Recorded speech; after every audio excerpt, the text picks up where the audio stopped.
Athletes, stake your mark, get set, it's time for the Addict II Athlete podcast. Everybody out there, Coach Blu Robinson here. Thank you so much for downloading, sharing, subscribing to the podcast. We appreciate you jumping on there and giving us a review. It helps move Addict II Athlete's message forward and get into the ears of those who truly need the help, whether it's addiction recovery, mental health awareness, or just team support. Addict II Athlete's podcast is here to help. Athletes, I am excited to talk to our guest today. I met him several weeks ago as I was being talked into throwing myself out of an airplane with Coach James Johnson of the Uinta Basin Addict II Athlete chapter. And when I met this gentleman and heard just a small section of his story, I was very intrigued and had convinced him to come onto the Addict II Athlete podcast, talk a little bit about his experience overcoming adversity. Today we're going to be talking to Shad Feild, and Shad, you're a muggle, and so muggles are those who don't necessarily have an addiction, but you've overcome some major experiences in life that I think can be very inspirational, having had the same experiences with pain and frustration, sadness, depression, all those things that we all go through, yet you chose a more excellent way to cope with this. So Shadrach, would you mind sharing with the team a little bit about you? Maybe dive into your story a little bit, and then we'll pick it up where I met you as we were going to throw ourselves out of a perfectly good plane. Okay, sounds good. So I guess a little bit about me and my family, kind of my upbringing, if you will. I'm one of three children. I'm the oldest. My little sister's Mackley, and she's married to a rodeo guy. That they have a trucking company in North Dakota that they'd started with my dad. And then my little brother Casey, he's a bareback rider. He's a big rodeo guy. He's actually a 5-time world champion bareback rider, wow, which is pretty cool. Dang. There's only 2 other guys that have ever won 5 world titles in his event, and it was back in the 70s. And so he's making a name for himself for sure in the rodeo world. And then my dad was also a 5-time world champion. He was a 2-time bareback world champion and a 3-time all around. So I guess you could say, growing up, I was around it all the time. I was around, the best, really. I mean, my dad was the first cowboy to ever have $1 million in career earnings. So it was really cool growing up. He was nothing but dad to me, but he just, he was the man. But like I said, he was nothing but dad to me. But being so and his accomplishments, I just assumed or knew from a very young age that I thought I'd be a world champion. It never even came into my mind that I wouldn't be a world champion. It's all I knew. I just saw my dad do it, and it looked, so I kind of was raised a little bit with that mentality. Like in my home, if my mom, probably the worst thing you could say in my home was I can't. You could probably curse and get away with it a lot easier than saying I can't. That was very well known early on. Yes. Yeah. Perfect. Yeah. And we grew up kind of with the mentality and the attitude that you can literally do anything you want. My mom probably even more than my dad, even though my dad was the world champion, but my mom was, she said, you want to be an astronaut, go be an astronaut.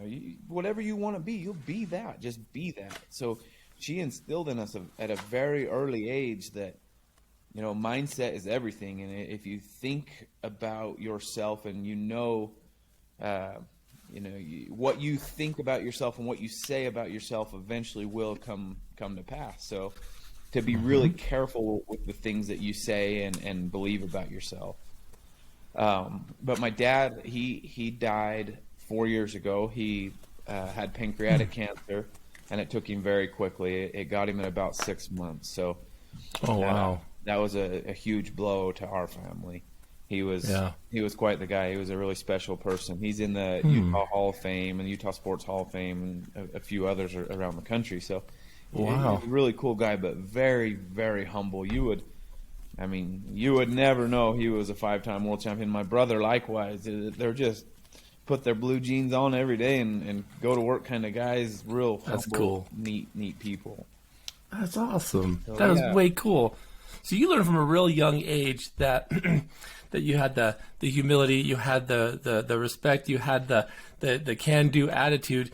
Even when things kind of probably went sideways, it was still like dust yourself off, get back on, and do it again, and see what happens. Yeah. And that sounds like it had a major effect on all of you. You know, to kind of see things not as like impossible, but really kind of like inspire to become. And I love the fact that mindset is everything. Did you realize when Mom was teaching that principle and Dad was showing it, and you guys were experiencing mindset is everything, that you'd need that at a time in the near future? No clue. I mean, Yeah. it was just something that, some kids are taught at a young age how to use computers. I don't Right. know. It was just something I never even realized that maybe my environment or how I was being raised. I had no idea that it was different from all my buddies and everybody else. I just assumed, every family was that way. And Yeah. at a young, it was hard to know those things at that young of an age. But it really set me up, and my brother and my sister, it set us up for life.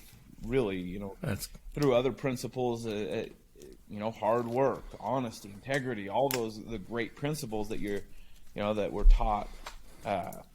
But number one, probably for us, and I'm not saying it was mindset, was believing in Right. something and knowing that you could accomplish something. That was probably the number one thing that was taught in my home. Man, that to me is a huge principle. And listeners, that's the same with recovery.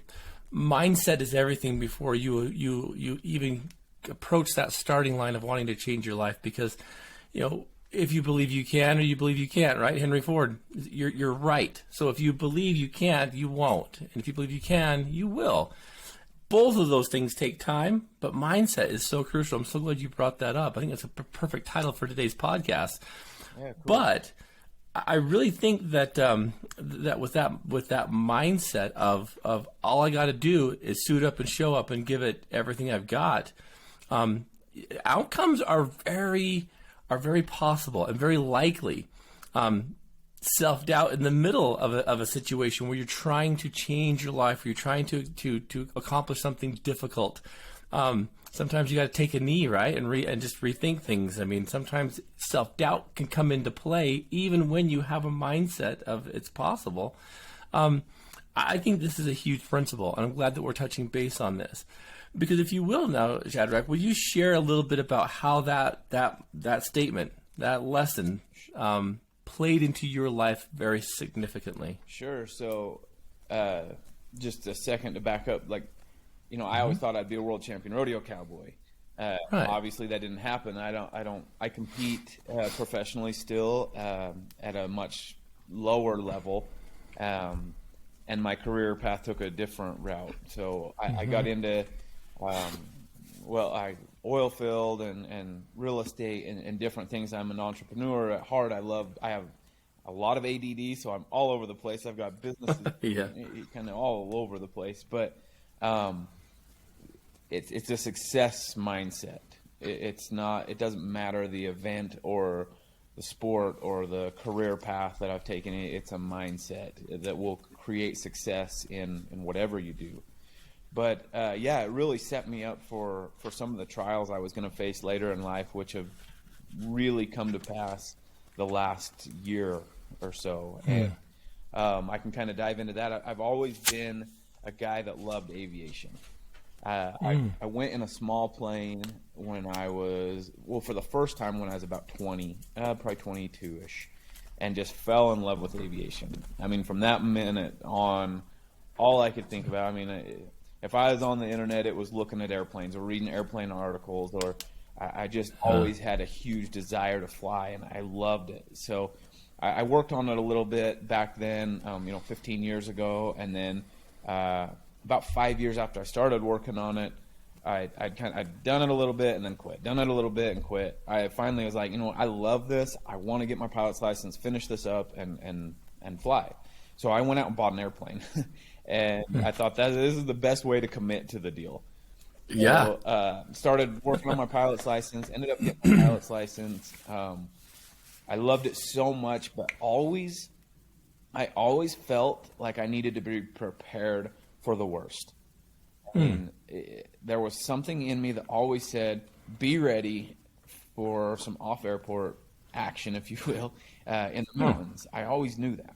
I would always Really? think about wanting to be to crash in the mountains and then try and survive naked, like Naked and Afraid. I know it sounds Yeah. I love that show, and I was always, I want to do that, and I would tease around. I'd tell my wife and other people, I say, hey, if I crash in the mountains, let me be for like 10 days, 15 days, but obviously we would never do that, but it was just know I'll come walking out with like a rabbit and a deer on each shoulder, and I'll be fine. Tail, skinny as heck. Yeah.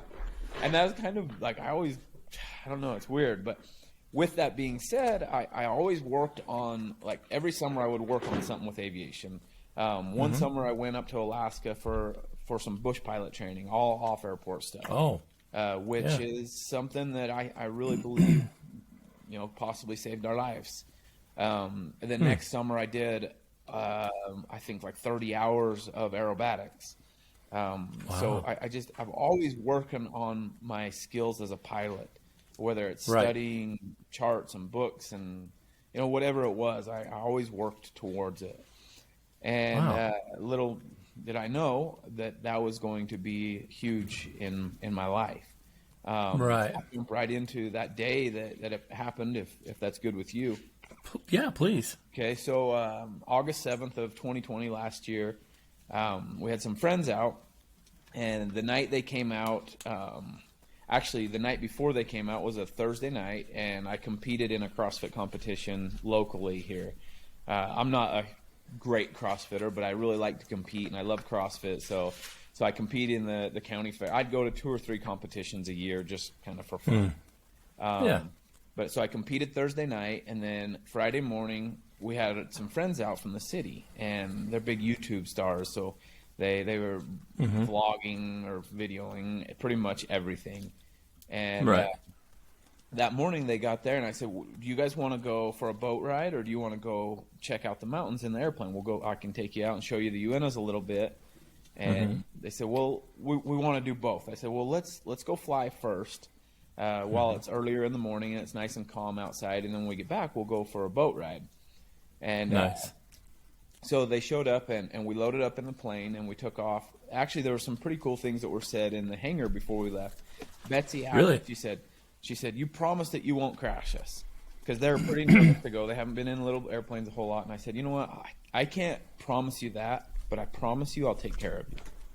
And, and that's all recorded. They have all this on video. And that seems like such common jargon, right? Sure. Yeah. I mean, I heard that tossed around 1,000,001 times when we were out there to skydive, and hearing that, it'll never happen. But you do. It's common. It's common, but it was very unique at that time for you guys. Yeah, for sure. And I'm a type of guy like, I kind of have a little routine. So I check the airplane out, everything's good. We go to the end of the runway, and I usually, in the run-up area where you kind of run your plane up to make sure everything's good before you take the runway, I would always usually say a little prayer right there. And then a lot of times, even if I didn't say a prayer, when I'm in my pre-flight and taxiing and getting ready to take off, I always paid attention really closely to how I felt.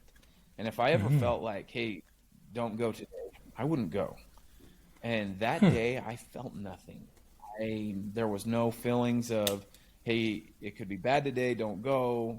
There was nothing like that. So it was just a typical, normal day for us to take off and fly. And we got on the end of the runway, we took off, and we went up to Kings Peak. I don't know if you're familiar with Kings Peak, but yeah, it's the highest point in Utah. It's around 13,000 feet, 13,300 or 4 or 5. I don't know for sure, but we went up to Kings Peak, and we flew around for a second. We decided, all right, we kind of seen enough. We were ready to head back, and we got, I don't know, 7 miles or so north of Moon Lake, and we were going to head down over Moon Lake, and that's a little bit west of Roosevelt, and circle back to Roosevelt.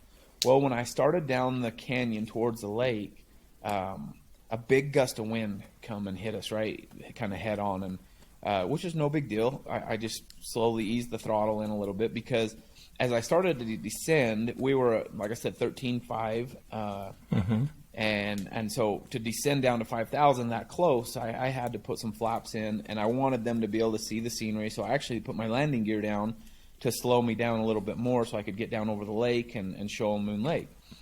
So I had half of my flaps in and the landing gear down when I started to put the throttle in, and there was no response. I pushed it all the way to the firewall and nothing. And you'll have to excuse me. It's still a little bit. You're fine. I get a little emotional telling the story. Yeah. I pushed the throttle in, nothing. So I start working the throttle and there's nothing. There's no checklist. If your engine is still running, it's still idling, but it won't produce any power. So, I mean, I tried everything I could think of and just couldn't get any power. Immediately after I realized there was no power, I put my gear back up and put my my flaps up. I needed to get across that lake. There was no way. I mean, if I don't make it across the lake, we die. Right. There's nowhere on the sides of the lake. In the canyon to the north of where we're coming from is nothing but just straight up and down cliff walls. I mean, we're in a situation where at this point we have to make it across the lake. Right. How so fast are you kind of descending down? I mean, speed wise, I mean, you clipping along, or? Normally you would be, yeah, but with no power, and I had my flaps and my gear, and I was trying to go slow. Right. Because we were descending very quickly, so I was, I didn't want to get going too fast. At that point, we were probably doing 160 miles an hour at that point. Okay. Once I knew that we had made it across the lake, I put my gear back down and my flaps back down. There was a road just above the lake that I was actually trying to get to, and we weren't going to make that. So I had two options. It was either land on the beach, or there was a big sagebrush flat up above the beach that looked pretty good. I wanted to go to the beach. I kind of had that thought in my mind from the beginning, but I kept on having a feeling come across me, do not go to the beach. I mean, it was very, very strong. I kept thinking, you will kill the boys in the back. So there was me and Gentry in the front seats, and my wife and his wife in the middle two seats, and then the back two seats was their twin boys that were 16 years old. Okay. And I just, like I said, I just kept getting the thought, you'll kill them. I kept thinking, if I land on the beach, it's going to endo and kill those boys. Well, as we got closer to the beach, there were people all over the beach. And I can't control at that point. I can control left or right, but nothing else. So the beach was out. So I was going to go to the sagebrush flat. I lined up for the sagebrush flat. We were kind of set up to land there and got a little bit slow. And then one of the rudder pedals was pushed a little bit out of kind of bracing, and it turned the plane. We lost a lot of speed. I tried to nose it over really quick. Anyway, we ended up coming pretty much straight down from 75 feet because we didn't slide very far. That's where it got pretty difficult. Yeah, I can imagine. There's probably so much going on in your head, yet being aware enough to make those decisions, Shadrach, that blows my mind.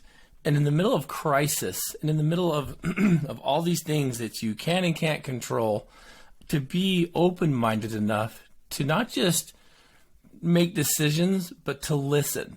And, we talk about spirituality quite a bit on Team Addict II Athlete. We really do. It's a part of recovery. It's a part of all of us. I can only imagine that was kind of your experience as well, of like, you can't land on the beach, but you're like, but that's where I want to go. And it's like, no, you can't. All these things going on, like it has to be overwhelming at the same time, like terrifying at the same time, like powerful. I mean, I can't imagine, like in that small amount of time, how much of everything you experienced. Does that make sense? Like just how much of absolutely everything came through you. Yeah, I mean, we from the time I lost engine power, we figure it was like 7 or 8 minutes till we hit the ground. So there was 7 or 8 minutes there of You know, when I watch the video back, because like I said, you can go watch all of this on YouTube. They videoed the whole thing on their YouTube channel. It's on my YouTube channel. I mean, right up till impact. And you can see I was calm. I was to watch the video back, I can't hardly do it. I mean, freaks me out, scary as hell. The sounds, the visual part of it, to relive it is terrifying. But the actual moment, I wasn't scared. I figured we'd land on that road. I'd land on Sagebrush Flat, the beach. I mean, I did not fear. I told them it's going to be hard. Right before we hit, I say it's going to be hard. And it's kind of it's funny because obviously at the time I meant the landing, but looking at it. See, so many profound moments like that. And I was going to ask you, if you don't mind me asking, when did you let everybody know that there's something not quite right here? Everybody just everyone be calm. But how did you? Yeah, so you'll see it. Because you watch these movies. There's a pilot in the jumbo plane. And he's like, nothing to be concerned about. Please put your trays. All this stuff. Yeah. But like for you, it's very intimate too, Shadrach. I mean, when did you let them know that there's a problem? As soon as I was pushing that throttle and there was no power, I told them, I said, hey, something's wrong. And my wife started punching me. She thought I was messing with everybody. She's like, knock it off, and kind of hit me from the back seat. Yeah. I said, no, I'm serious. Something's wrong. I can't get any power. And then that's when. But I think that as calm as I stayed, everybody was calm. I mean, because you were. Watch the video. It was. It was really almost peaceful. It wasn't like, you imagine an airplane crash and losing power for 5 or 6 minutes before you hit ground. You would think everybody's going to be screaming and falling out of the sky, and it was nothing like that. It was really calm, and it wasn't that scary. Because you were, Shadrach, because you were. And I love that, because maybe you can make me emotional, because of mindset is everything, right? I mean, if you would have went nuts, I'm sure they would have had a horrible experience. But because you composed yourself enough to say mindset is everything, this is what's going to happen, this is where we're going, that to me is even like on a huge spectrum, like emotionally and spiritually powerful, because you were that mindset. Man, I can't even comprehend that. But everyone was okay. We're literally behind you. Yeah. Well, wow. Thank you. Wow. It was crazy. Once we'd hit the ground, I woke up and immediately all I could think of was fire. We're gonna burn. Yeah. And so the second I came to, I couldn't have been out for more than 20 seconds or so, because everybody was still in the airplane when I woke up. I immediately shut the power off and shut the fuel selector valve off to make sure there was no fuel. Then I hadn't even really kind of assessed where I was personally yet. And about the time that I got the power off and the electrical off, is when I realized I was paralyzed. I couldn't feel my legs. I couldn't move anything from the waist down. It still hadn't set in that I wasn't scared of that yet at all. I started telling people, get out of the plane, get out of the plane. I was slunched over to the right seat. Gentry was hanging upside down out of the plane.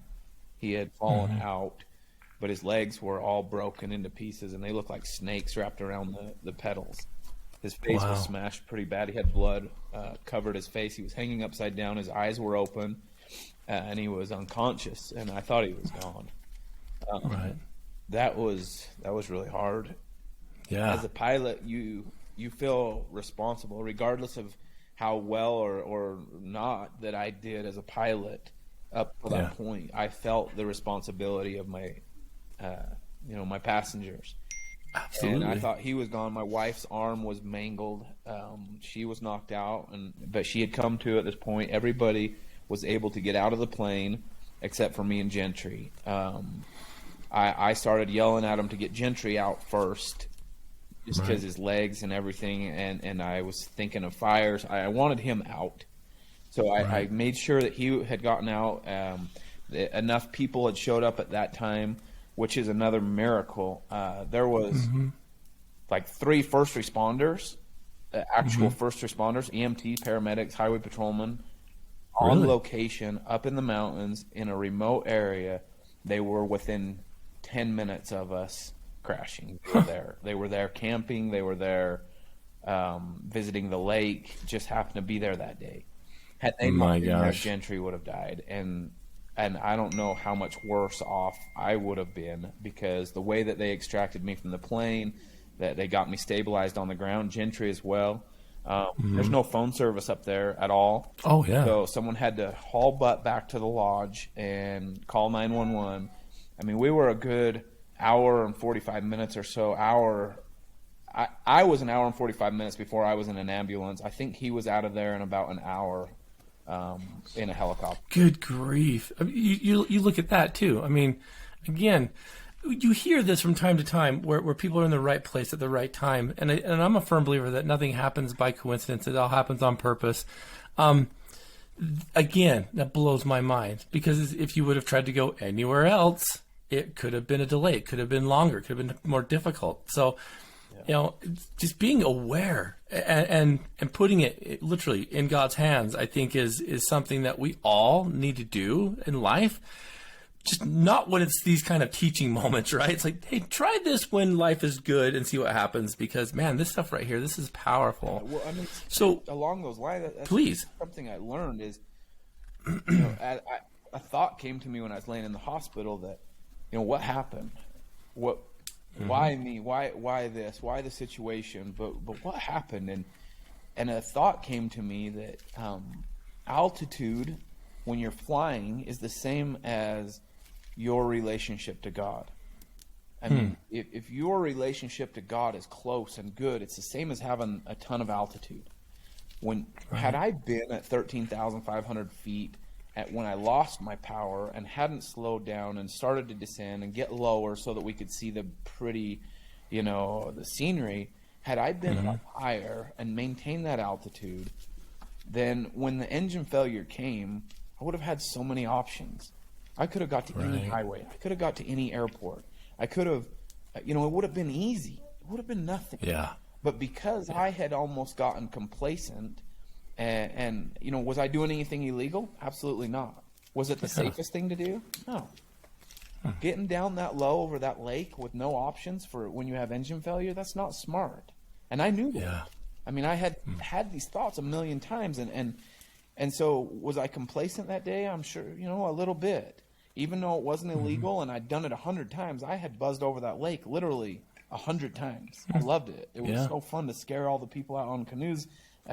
I'd cruise that lake smoking, So but when you don't have that relationship with your Heavenly Father, or that altitude, if you will, when turbulence comes in your life, which it will, regardless of who you are or what you have going, or how spiritual you are or not spiritual, you will have engine failure in life. You will have times where there's turbulence, and you need that altitude. You need that relationship with God, because it's never too late, but it sure helps. It makes and it limits your options, huh? It gives you options. It makes it so much easier. So I had those thoughts come to me while I was laying in the hospital, and they've came to play throughout the recovery process a ton. But I know we're kind of limited on time, so I don't want. No, you're fine. Please go. Okay. So anyway, we wake up there.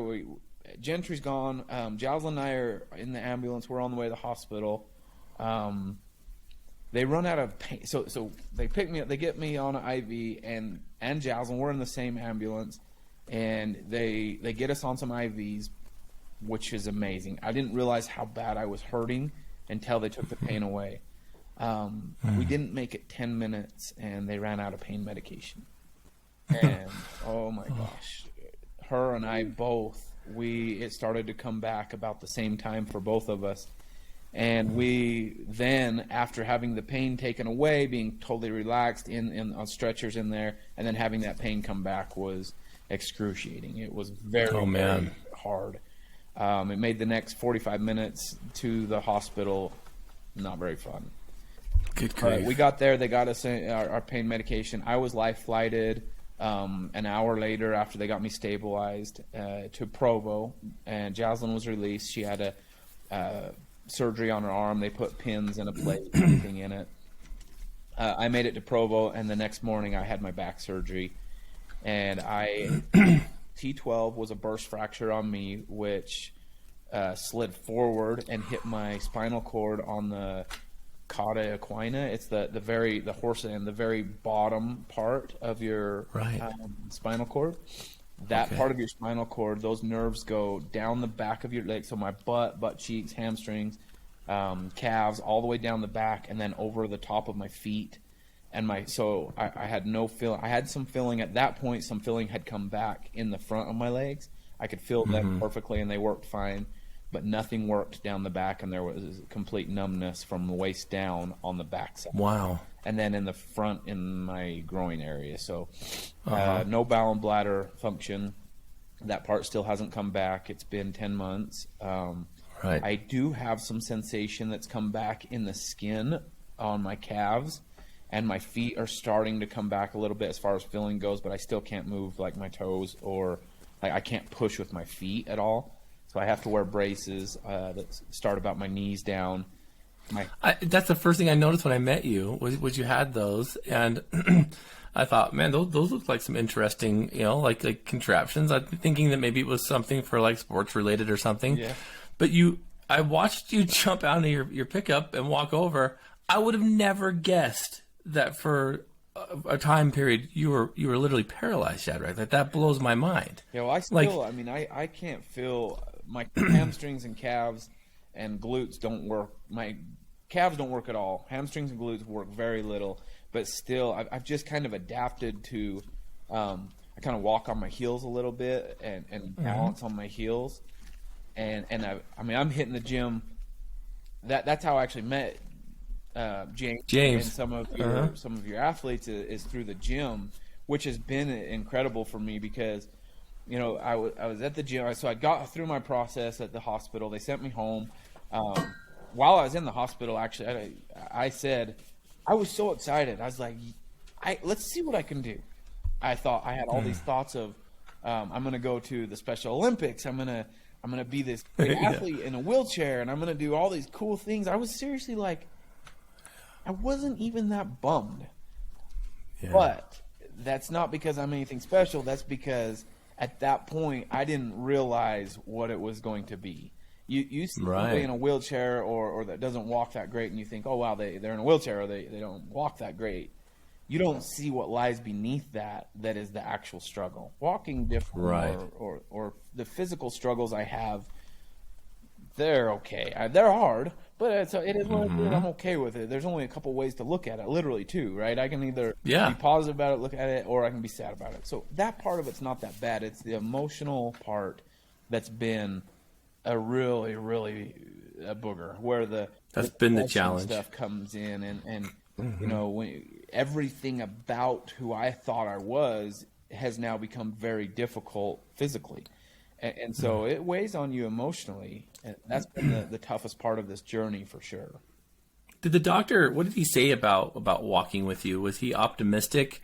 Did you kind of take his advice, or did you say, well, thanks for the doctor's advice, doc, but you said this, I'm walking out of here. What did they say about walking with you? What did the doc say? They were really good to not give me anything discouraging. But they were also very very sure not to give me too much hope. They definitely said, we don't know what'll come back, when it'll come back, if anything will come back. and I literally said, I'm going to walk out of here. It's okay. It's good. And they actually got me on my feet about 3 hours after surgery. There were 3 of them holding me up, but I was able to make the movement kind of to walk. Wow. And about a week in or 10 days in, I walked for the first time on my own on the parallel bars, and my physical therapist, and again, I don't say these things to boast or to be, but yeah, they couldn't believe it. They couldn't believe that I was walking, and I left the hospital with a walker. At my 3-month checkup, I was on forearm crutches about 3 months before they said I should be. Wow. And then at my 6-month checkup, I walked in with nothing. They were probably blown away. Yeah, they couldn't believe it. It was pretty cool. And again, I'm a lot of that is hard work and mentality, but a lot of it is some blessings that I received as well. For sure. How did the rest of your crew go? How did the rest of the friends and family? So Gentry was behind me for quite some time because he had so much more damage. His legs, I don't know. I think femur, tibia, neck, back in the exact same spot as mine. His face was shattered pretty bad. But luckily, he didn't get his spinal cord quite as badly as me. He has bowel and bladder function, and a lot of his stuff is coming back pretty good. He's still struggling and having to work through a lot as well. Right. But now that his legs, everything's kind of healed up, he's doing really well. That's cool. Yeah, he's doing good. So Jocelyn, she has some major PTSD struggles now. She, little sounds and little things. She still has nightmares. We've had to fly a couple times since then in a commercial plane, and that was extremely difficult for her. So she's struggled. Betsy does really well, but she's had some PTSD stuff as well. The boys, they've done really, really good. They that I'm aware of, very little PTSD, and physically they're doing really good. That's amazing, because the way you described that crash, all of you survived. Different elements, different issues, different situations, but you all survived. Shadrach, that's very rare, as you know, in those situations, to have everyone kind of get through that experience. Did you, after that, did you ever think about just quitting flying, being giving up the ghost for the pilot? Well, I mean, did you feel like... Actually, no. Everybody else, I don't think anybody else is probably going to get in a little plane ever again, but that I did and jumped out. I don't want to touch base on that. Okay. Yeah, because my thing is, this is the second time Coach Johnson has done this, and last year I was very hell-bent on not doing it because I'm like, man, I don't know. Like, it's just one of those things where it's like, I just don't feel the urge, and I did all the filming and all the videotaping and stuff. This year was a little bit different. And when he approached me this time and said he didn't have a partner, I was still like, I don't care if you don't have a partner. You can go alone, man. Yeah. But one of my athletes said to me, he says, Coach, what are you really afraid of? And I had to sit there in front of two guys. I don't want to be that guy who wusses out. But I thought, I don't really have a good answer for this question. So what am I afraid of? And the answer is, well, I'm not afraid of anything. So why am I holding back? And so that's what got me on that plane, was when Rob asked me, what are you really afraid of? Yeah. Right after that conversation is when I met you, which was kind of interesting. And when you walked away, James leaned over to me and says, see that guy over there? He's not an addict, but you know what he does have? And he told me about your story just briefly. And I was like, what in the flip is that guy doing here? It's not even a year ago this happened, and he's going to get in this small, recreate all this, except this time jump out. I want to know, and I want the listeners to really get to understand this, and you've had some time to process this now. What in the world was that choice? Because that's the last thing most people think. Because then when you told me you were paralyzed and you had that problem, I'm like, the dude's going to jump out of a plane and possibly re-injure himself, because even landing can be a little rough. So walk me through your mindset of James inviting you all the way up to when your feet touch the ground again. All right, so a couple things with that. When I was working out, trying to recover, I met a bunch of athletes, and I met some other guys that were coming, Addict II Athlete guys, to the gym. And it was funny because some of them were, so this is in part for where I'm going with why I did it. Some of those guys, when I first was at the workout class, so I'm sitting there watching this workout class, and they're doing burpees and all these things, and I'm like, man, I wish I could do that again. I would do anything. You know what I said? Piss on this. I said, I can do a burpee still. I'll figure out how to do it, right? So I go in there, and that day we did 180 burpees, my first time. Oh my and there was about gosh. 3 of the guys that were kind of sitting on the sidelines, if you will, and weren't jumping in. They were just in jeans, and they all had an excuse, They had a bad shoulder, a bad back. Well, by the end of that class, they were all on the floor dying with me. They were sweating, giving it all. And I got to talk to them a little bit, and I ended up working out with those guys for the next 6 weeks or so. I got to know them a little bit, and so they got to see me push through and work hard when something's very difficult. Well, those same guys were there at the jump and going to do the jump, and I felt something that I needed to do it for them, partly, on top of what for me. It's almost Right. like I don't feel like I'm anything special, but I needed to be an example. They got to see me work out. They need to see me get back on the horse, if you will. And Yes. like I said, I was always kind of raised that way. You get bucked off, you get back on. Exactly. And it wasn't that I don't have a fear of flying again. And I didn't know why I felt this desire to jump out of an airplane, because honestly, I never really felt that desire before the crash. Yeah. It was kind of like, for me, I needed a fresh start to my aviation life, if you will. I love to fly. I love to do all those things, and I don't want to be afraid of it. So what better way, this is my mentality leading up to it, what better way than jump out of the airplane and skydive to get over that, whatever fear might be left over, because I really couldn't tell you. I didn't think there was any fear. Shoot, when I got in that little tiny airplane, 5 of us in a 4-seater.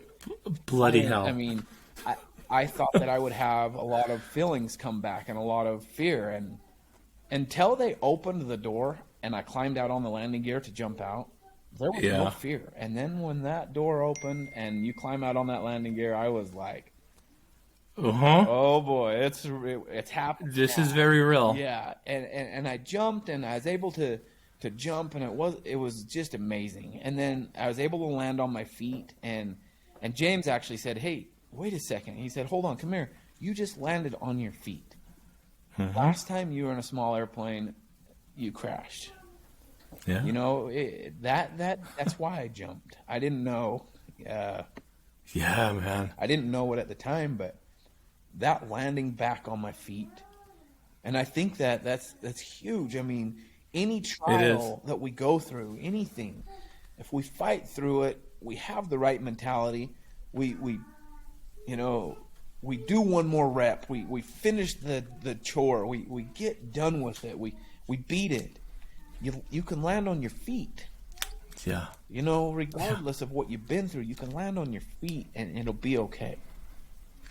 That blows my mind, because getting in that, like you said, that little plane, the jumping for me wasn't hard, man. It was the plane ride up there. I'm like, this thing's bouncing and jumping around, and I got thinking about you. I'm like, dude, this must have been like insane for him. But to hear that wasn't a big deal, because holy crap, man, that plane ride up. Come on, like, yeah, James is. People ask me, "I'm not scary," or "Are you not scared to do that or this?" And do you not have PTSD? I think I'm too dumb to know better. I love it. I love it. What else? You just kind of got to get to a point where you're like, I survived a plane crash. You know, Yeah. I mean, so what? Life is what it is. If I was supposed to go, I was gonna go. If my chute's not gonna open, it's not gonna. When it's my time, you know, President Gordon B. Hinckley of the church, you know, the LDS church, he said, "No unworthy man will ever die before his time." Yeah. So if I'm living my life the way I'm supposed to be, I don't have anything to worry about. You have nothing to worry about. See, I love that mindset, brother. I love it in so many different ways, because there was so much going on that day, you know, for you, for everybody, but to be immersed in it and to see other people's anxiety, but then to hear, you know, your story. And when I was approached with the question, what are you really afraid of? We got to answer some of these questions. Like, so curious, when you committed to do it and you told your family, because you jumped with your brother-in-law. I got to meet your brother-in-law. Is that right? Yeah. Yep. And I asked you this question on the video that we're putting together. I said, what did your family think of you doing this then? You know, because I'd known that your wife was with you during the accident.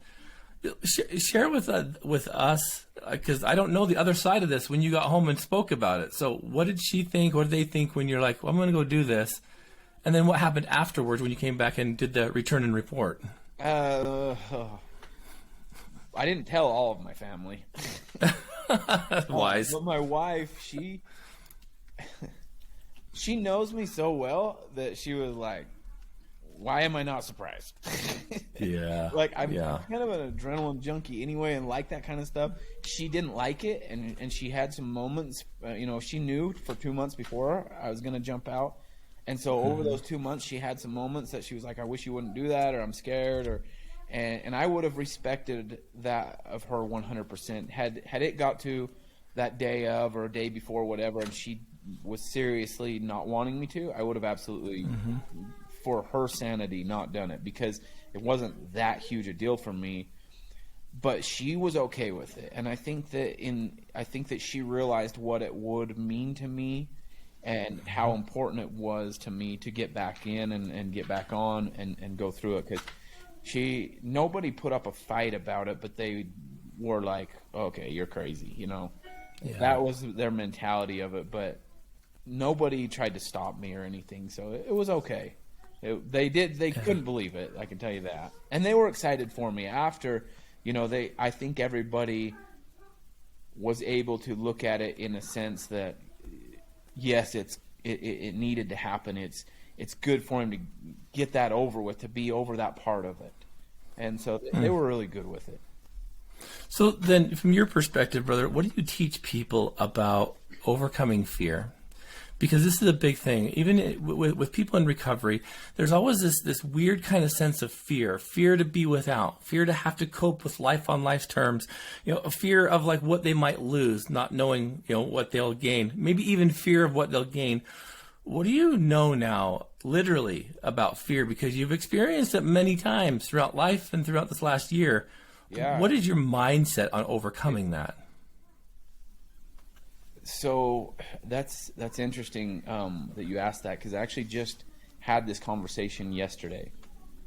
You know, fear is a huge cripple. It can cripple you, and I think that, you know, for me, I have to step back and I help other people step back and say, okay, what are you scared of? First off, next, do you really need to be scared of that?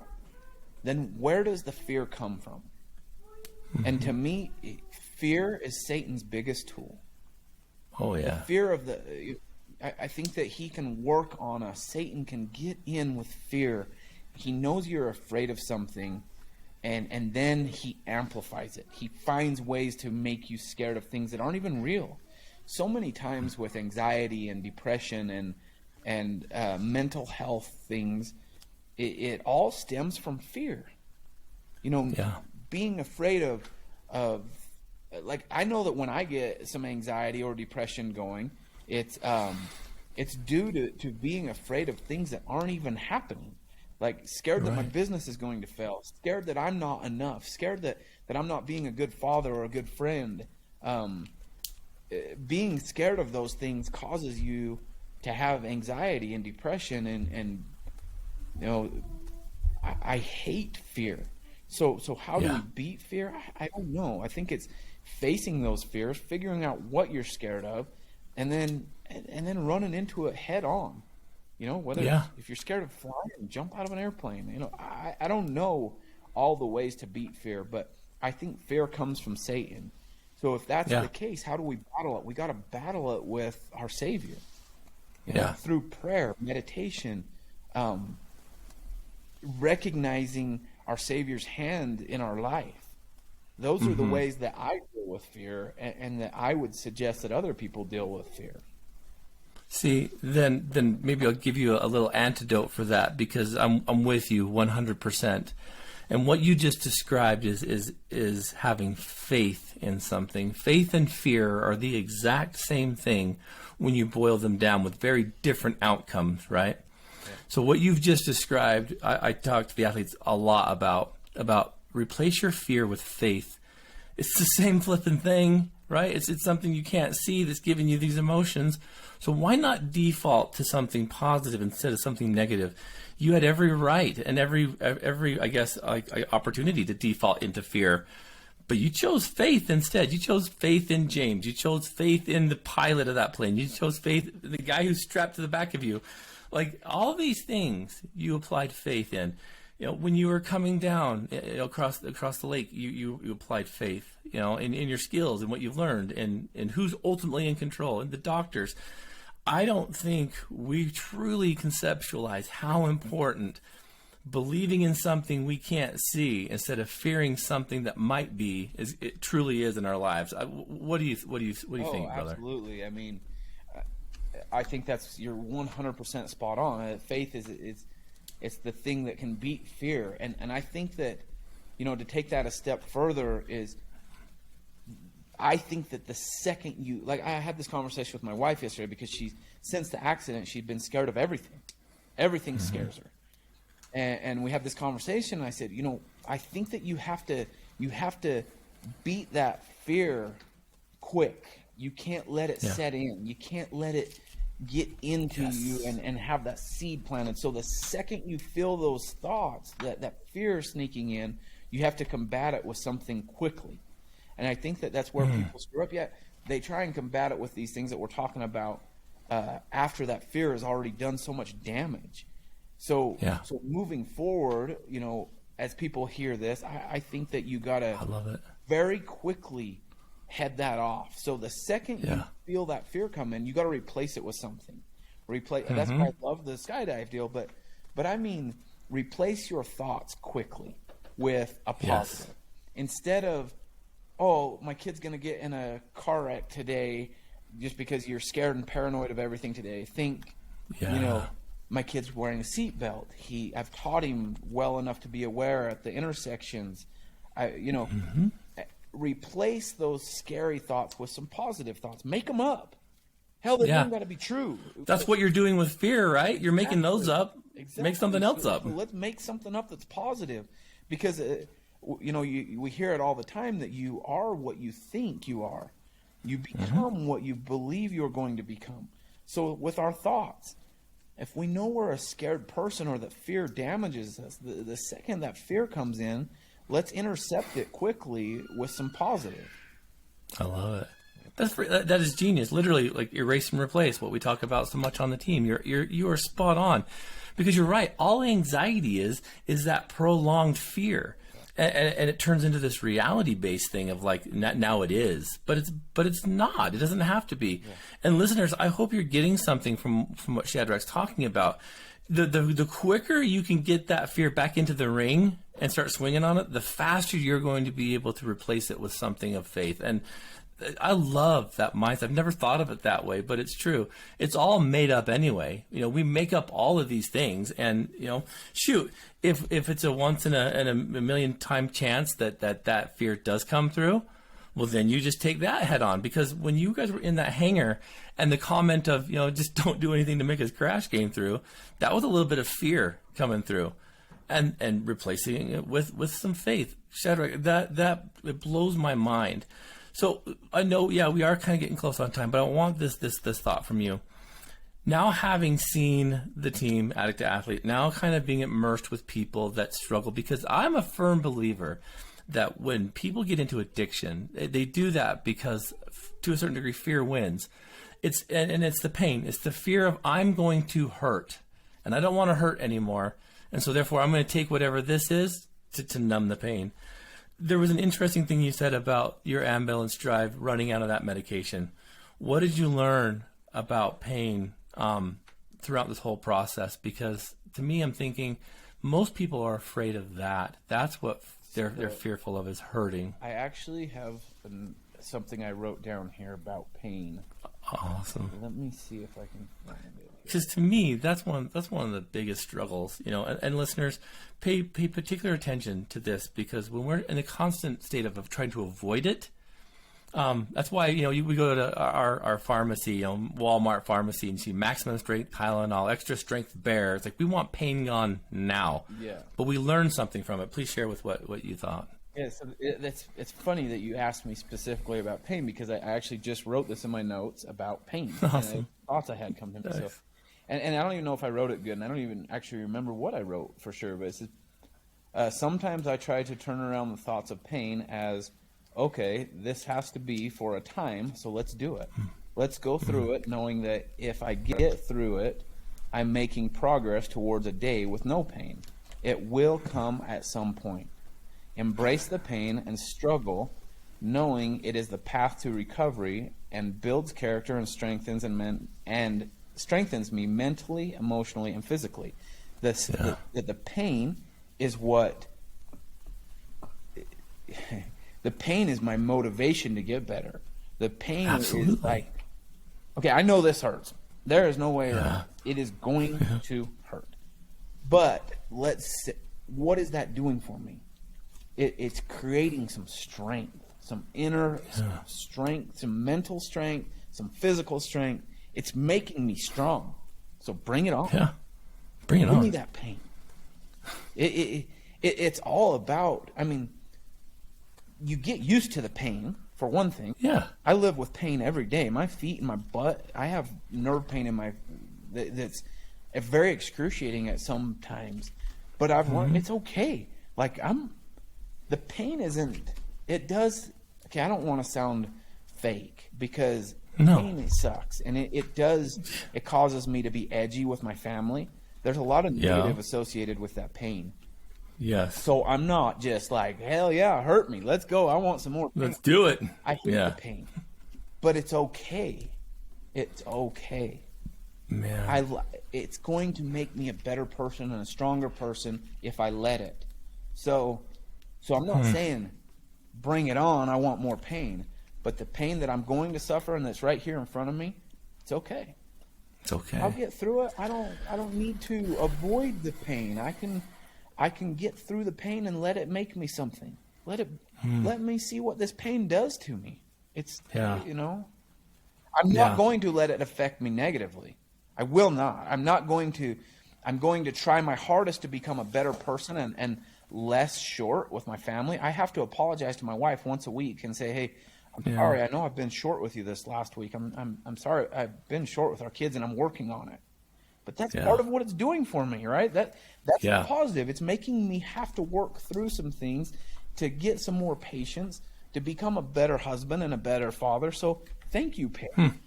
If I makes you aware. Thank you, pain. Wow, you don't hear that very often, brother. If I can be a better, more patient, loving father when I'm in pain, what happens to that day when I don't have pain anymore? I'll be a killer father. I'll be an amazing husband, right? So if I can be a good husband and a good father and a good person through this pain, watch me when the pain's gone. See, listeners, you're giving pure gold here, because what Shadrach's talking about, it runs through every walk of life. Addict, non-addict, rich, poor. What he's talking about is true principle for not just recovery, but for life, because we're going to hurt. I mean, none of us get out of this alive anyway. It's going to hurt. We're all going to have turbulence and engine failure. This is so true, man. Shadrach, you have no idea how powerful this truly is. And maybe you do, but for us, us who invite the muggles on the team, everyone has a story. Everyone does. You have every reason to be a world-class addict, but you chose to be a world-class citizen, a world-class man. And it started with a little imprint way back then of mindset is everything. I am so glad that you mentioned that, because to sum all this up, that's what it is, isn't it? I mean, now looking back at that principle from what dad taught you, mom taught you, your siblings all did, mindset is absolutely everything, wouldn't you say? Oh, everything. I mean, every trial, every opportunity, every blessing, everything that you're approached with in life, to me, literally, there's a left and a right. Yeah. You can go one direction or the other with your trials, with your blessings, with everything you're given in life.